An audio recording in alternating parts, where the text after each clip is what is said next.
Apa kamu buat tu, Din? Mak rasa hari merdeka lambat lagi. Ini baru bulan berapa ni? Sajalah, Mak. Din nak tanamkan semangat cintakan negara kat kampung kita ni. Tengoklah bendera ni, Mak. Dah lama ni. Bila bendera baru, semangat pun baru, Mak. Ada? Din pun sayang mak kan? Janganlah pula dah sayang mak tu.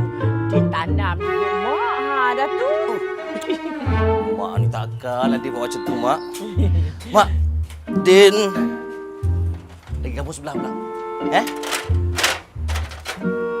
Nak pasang bendera ke? Alah.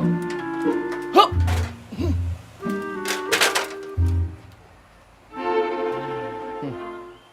Lain bagiannya nak betul ni. Din dah tak macam dulu dah. Sekarang dia ada semangat patriotik. Tik-tik lah apa benda lah abang weh. Tak payah nak bertuan-tuan sangatlah. Saya ni baru hijau lagi, cik tahu. Oi. Tanya, ni awak posting dekat mana? Ni posting nanti dekat Melaka. Tak jauh daripada akademi. Dah cari rumah sewa belum? Belum. Itu yang kau cerita sekarang ni. Saya ni cerita. Saya tak main sangat tahu jalan Melaka. Ni, cerita. Tak boleh ke kalau duduk kat akademi tu terus? Ke... ataupun ni, apply jadi jurulatih ke? Mana boleh. Pangkat awak mana sesuai nak apply jadi jurulatih. Ni tak apa.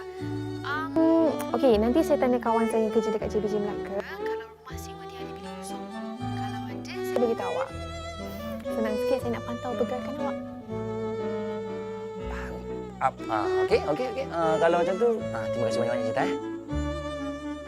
Okey. Assalamualaikum. Pantau. Awak, terima kasih tau tolong saya. Saya tak tahulah kalau awak tak ada tadi dengan tadi hujan lebatnya. Macam mana lah kan? Alah. Selalunya saya ingat JPJ ni kerja dia sama orang je. Saya tak tahu pula ada JPJ baik hati macam awak sanggup nak tolong pergi jalan raya macam saya ni.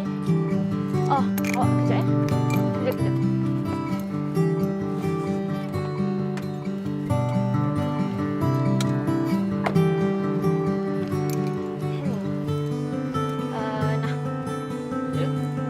Saya. So, kalau awak free awak lah. Boleh saya belanja awak makan ke lagi pun. Awak kan ada susah tolong saya tadi. Okey. Dah. Saya bukannya tolong semata-mata nak suruh awak belanja makan. Saya ikhlas. Tak apa. Saya pun ikhlas. Nanti awak call tau. Okey. Okey. Terima kasih Okey. Terima kasih tau tolong. Tak apalah. Okey. Nanti jalan.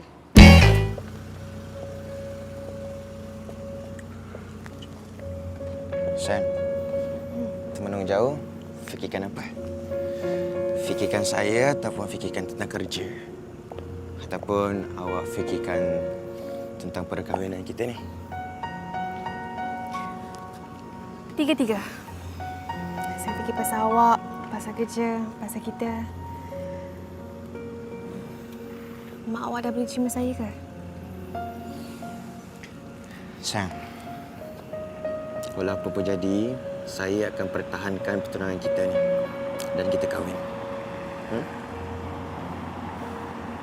Okey. Dan nak kahwin dengan saya tu awak, bukan mak saya. InsyaAllah nanti lama-lama mak saya okey. Ya, sayang? Okey. Dah, jom.